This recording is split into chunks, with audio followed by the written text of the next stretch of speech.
Thomas the Tank Engine enjoys running his branch line with Annie and Clarabelle.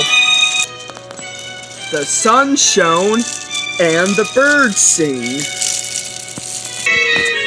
One day, Thomas arrived at the station. James was there.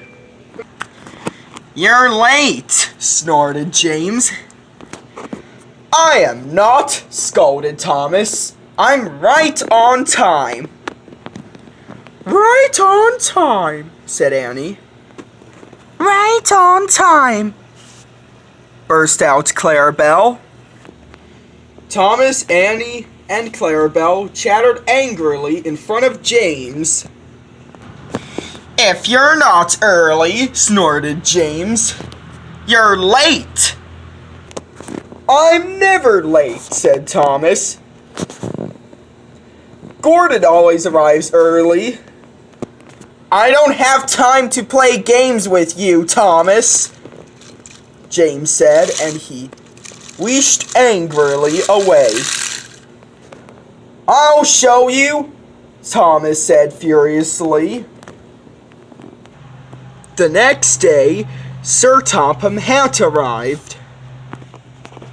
"Thomas," said Sir Topham Hatt, "I want you to shunt some express coaches for James today." "Yes, sir," said Thomas happily.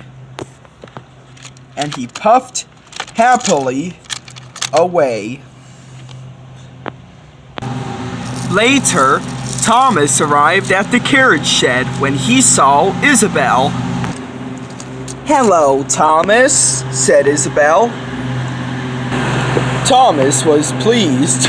"Isabel, you are with James today," said Thomas happily. "Oliver will do James's work while you have a beautiful run with James." Isabel smiled. "That's a great idea, Thomas," she said proudly. At the station, James was feeling impatient. "What's the meaning of this?" he grumbled. "And my coaches should be here by now." Just then, Thomas arrived with Isabel. James was cross. "Why, Isabel?" he scolded. "Why not the express?" "Oliver has other jobs to do today," laughed Thomas. "You're taking Isabel today." Soon, James was coupled up to Isabel. James puffed furiously away. "Have a nice trip," whistled Thomas. But it wasn't a nice trip for James. He sulked all the way. "Wow," said Isabel. "Look at that lovely sunshine and this beautiful blue sky." James wasn't happy about this trick that Thomas played. Then Emily arrived.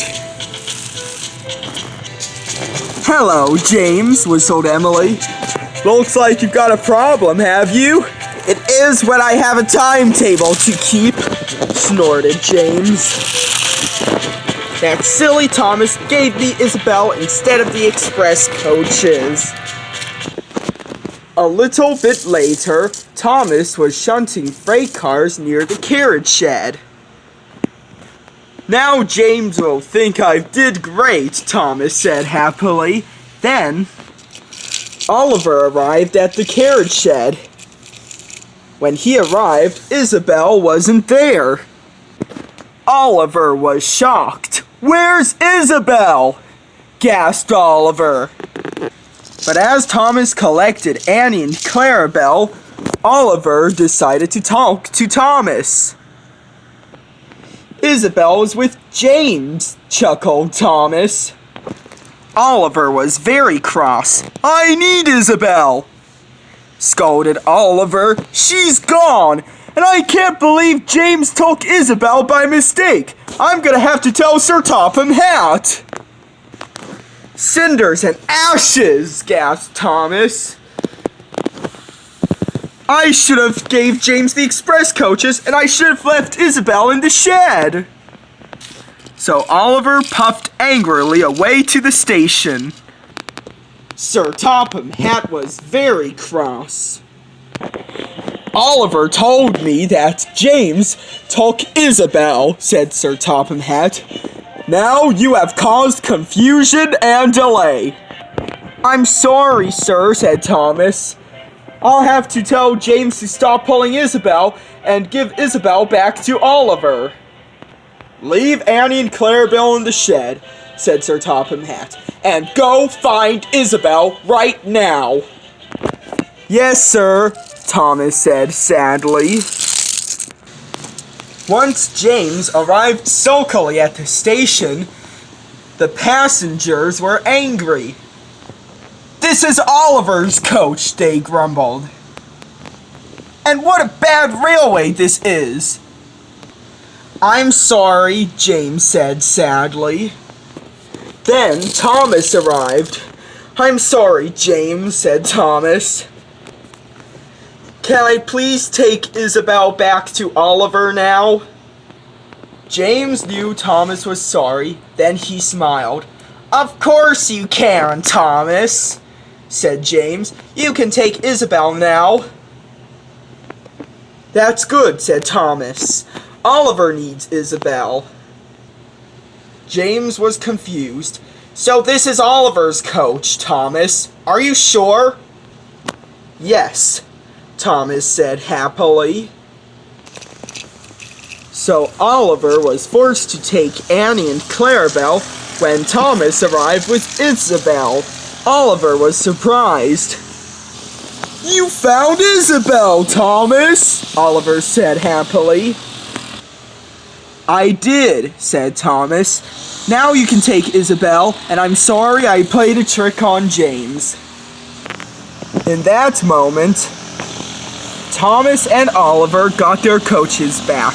Oliver left with Isabel, and Thomas left with Annie and Clarabelle. The next day, Thomas arrived at the level crossing. There was James with the express. I'm sorry that I told you you were late, said James, and I was wrong. You're right on time, Thomas. That's all right, Thomas said happily. Even Bertie the bus was glad that Thomas apologized to his friend. Since you're all good friends, said Bertie, how about we have a race, Thomas? Good idea, Bertie, Thomas said happily. And together, the two friends started their race. Thomas left first, and Bertie left next. Have fun racing, Thomas, whistled James, and James puffed proudly away.